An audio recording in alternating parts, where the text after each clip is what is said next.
मैं अदिति भदौरिया आप सभी का अपने चैनल S51 क्लासेस में बहुत बहुत स्वागत करती हूँ। हाँ, कुछ दिन से नाउन की जो वीडियोस हैं वो डिले हो रही हैं। हम लोगों ने प्लान किया है कि हम आपके आगे जो कंटेंट है वो जल्द से जल्द जो वीडियो है वो अपने चैनल पे अपलोड कर सकें। आइए हम बिना देरी किए अपने सेशन को स्टार्ट करते हैं और नाउन के कंटेंट को आगे बढ़ाते हैं। So let's begin our channel and let's begin our session. आइए देखते हैं हम नाउन को। बीते कुछ वीडियोस में मैंने नाउन के रूल नंबर 1, 2, 3 एंड 4 ये 4 जो रूल्स हैं वो कवर कराए हुए हैं। अब हम रूल नंबर 5, 6 एंड 7 ये जो है रूल्स उनको आगे कंटिन्यू करेंगे। आइए देखते हैं नाउन का rule number 5। Some nouns have the same form in singular as well as in plural form. These nouns are as follows. कुछ nouns have the same form. वो अपनी सेम फॉर्म में रहते हैं इन सिंगुलर में and as well as in plural form. ये दोनों form में बिल्कुल ऐसे ही सेम रहते हैं, ऐसे ही दिखाई देते हैं। उनको सिंगुलर में भी ऐसा यूज़ किया जाता है एंड देन प्लूरल में भी उन्हें ऐसे ही यूज़ किया जाता है। तो these nouns are as follows.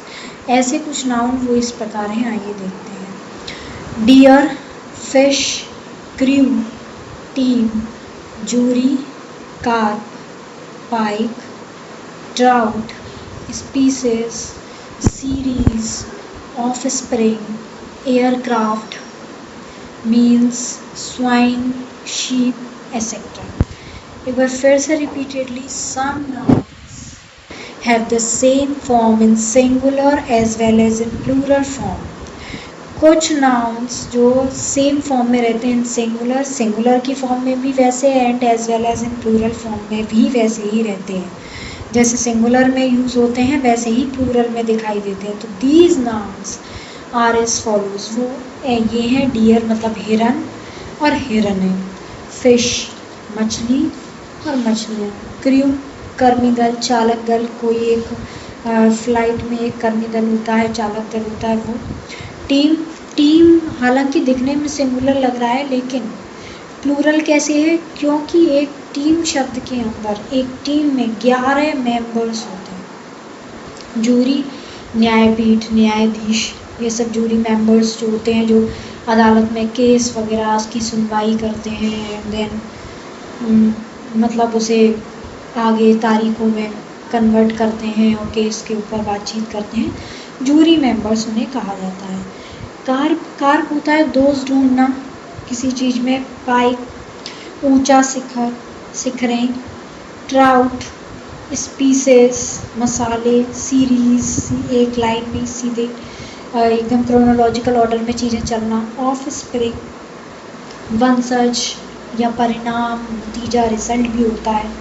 वंश चला आ रहा है, वंशज है, इसका वंशज है, सिकरवारों का वंशज है कि ये भदौरिया का वंशज है। एक तरीके से वंश जो चला आता है। और एक ऑफस्प्रिंग में मतलब एक वर्ड के 5 मीनिंग होते हैं, अलग अलग तरीके की मीनिंग्स होते हैं, ज़रूरी नहीं है 5 बहुत होते हैं। ऑफस्प्रिंग का एक जो मीनिंग है वो ये भी होता है रिजल्ट, परिणाम, नतीजा। एयरक्राफ्ट विमान, वायुयान, मीन्स सामान वगैरह, स्वाइन पशुवत आचरण करने वाले मनुष्य जो होते हैं, मतलब हालांकि उन्हें रूप दिया गया है कि वो ह्यूमन बीइंग्स हैं लेकिन नहीं, वो पशुवत वाले आचरण करते हैं, मनुष्यों वाले आचरण उन पर है नहीं। सीप, भेड़िया, भेड़िए एसेट्रा। तो ये इस प्रकार कुछ वर्ड्स हैं जो यूज़ होते हैं same form in singular and as well as in plural form. Okay, for example आइए अब हम नीचे आते हैं। One fish is there in pond. ये फिश है मीन्स फिश है, वन फिश। इसको मतलब जो सिंगुलर है वो कैसे किया गया है, सिंगुलर इसके पीछे न्यूमरल्स लगाए गए 1, 2 ये लगाए जाएंगे। फिश को प्लूरल में हम फिशेस नहीं करेंगे, उसको हम क्या करेंगे आगे हम देखते हैं। पहले आप पहला एग्जाम्पल देखिए, one fish is there in pond. एक मछली तालाब के अंदर है, एक मछली, वन फिश। नेक्स्ट है there are many fish in the pond. ये आप देख रहे हैं मैनी जो है, देयर आर मैनी फिश, ये आप देख रहे हैं मैनी। तो there are many fish in this pond, मतलब बहुत सारी मछली जो है वो उस पॉन्ड में है, उस तालाब में है, बहुत सारी, उसके लिए मैनी लगाया गया है, फिशेस इस्तेमाल नहीं करेंगे। तो वी सॉ सेवरल डियर, हमने मतलब बहुत से हिरन देखे हैं, as we walked through the forest, जब हम फॉरेस्ट के बगल से निकल रहे थे तो हमने क्या देखे, उसमें बहुत से डियर देखे। तो आप देख रहे हैं मतलब वर्ड्स जो हैं वो सिंगुलर में और प्लूरल में वही यूज़ हो रहे हैं, उनमें एस या ईएस नहीं लग रहा है, बस उनको कैटेगराइज किया जा रहा है, 1 फिश 2 फिश 3 फिश, ऐसे 1 फिश हो गया और 2 फिश 3 फिश के लिए हमें मैनी फिश यूज़ करना होगा, और several deer. And then last example इसमें है, the offspring of control animals were kept under the same conditions. जो कंट्रोल एनिमल्स हैं, जो एनिमल्स को हम कंट्रोल कर सकते हैं, उनका जो वंश है वो बिल्कुल कैसा है, सेम कंडीशंस में है। जैसे रूल नंबर 6, अब हम आते हैं रूल नंबर 6 में। Some nouns have plural meaning, कुछ नाउन्स के प्लूरल मीनिंग होते हैं if a definite numeral adjective is used before them, लेकिन उसके पीछे एक डेफिनेट न्यूमरल जो है एडजेक्टिव वो उसके पहले यूज़ किया जाता है। दे आर नॉट प्लूरलाइज्ड, वो प्लूरलाइज्ड नहीं है। These nouns are as follows, pair, foot, score, gross, stone, pair होता नहीं है, पेयर बनाते हैं, फुट पैर, स्कोर ग्रॉस स्टोन पत्थर, 100 डजन, 1000 million billion etc.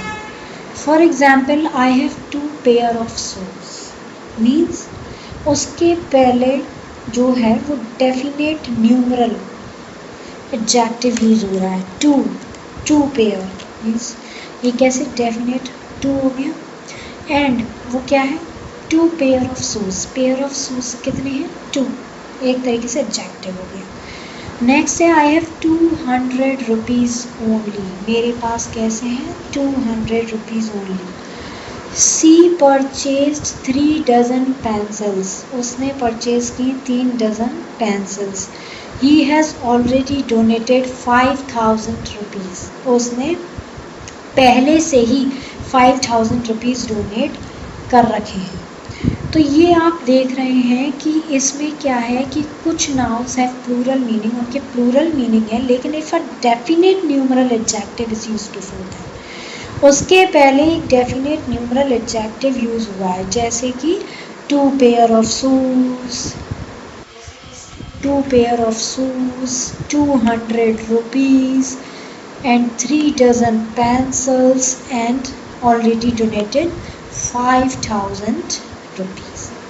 तो ये इस प्रकार उन्होंने डेफिनेट न्यूमरल एडजेक्टिव यूज़ किए हैं। ओके, अब कुछ एक नोट है, नोट पॉइंट देखिए क्या है। Otherwise in absence of a definite numeral adjective, यदि डेफिनेट न्यूमरल एडजेक्टिव के एब्सेंस में, मतलब उनका एब्सेंस हो नहीं डेफिनेट न्यूमरल एडजेक्टिव, तो दीज नाउन्स कैन बी प्लूरलाइज्ड। तो ऐसे नाउन्स को हम प्लूरलाइज्ड कर सकते हैं, जैसे कि for example dozens of women, hundreds of people, millions of dollars, scores of shops, many pairs of shoes, thousands, millions etcetera. Means यदि डेफिनेट न्यूमरल एडजेक्टिव यूज हुआ है तो वो कैन नॉट बी प्लूरलाइज्ड, वो प्लूरलाइज्ड नहीं होगा।